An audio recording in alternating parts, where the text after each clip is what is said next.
As I'm sure many international students can relate, the most commonly asked question I've gotten concerning my study abroad experience is, why Ghana?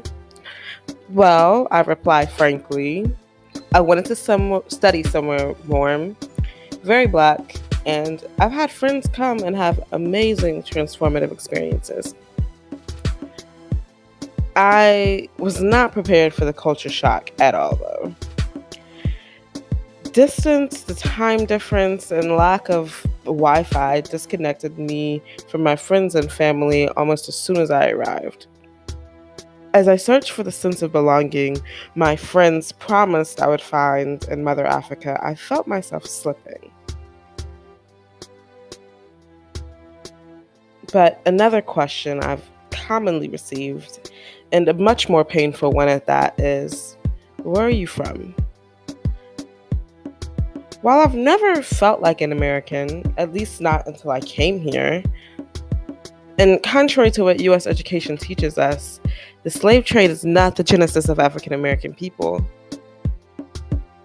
And I'm not indigenous to the United States, but it's all I've known, so the United States, I reply. The question is then modified almost immediately. But where are you from, really? I don't know, I respond.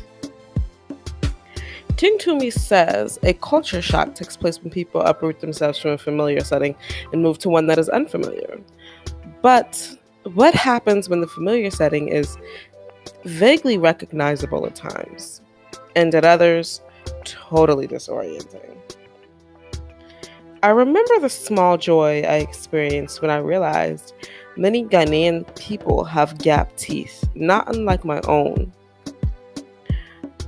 Or when I see women that look like my grandmother, men that walk with a smooth gait like my father, natural hair in abundance, and black folk on money. It is a comfort for me. But it also comes with a jarring language barrier at times. I had also never eaten this much rice in my life, and the class structure here was so difficult for me to adjust to. I stood out in ways that really didn't allow me to get too comfortable. So I stopped trying. I stopped trying to be comfortable. I stopped trying to find my niche here. I stopped trying to find a sense of belonging. And I stopped chasing my transformation.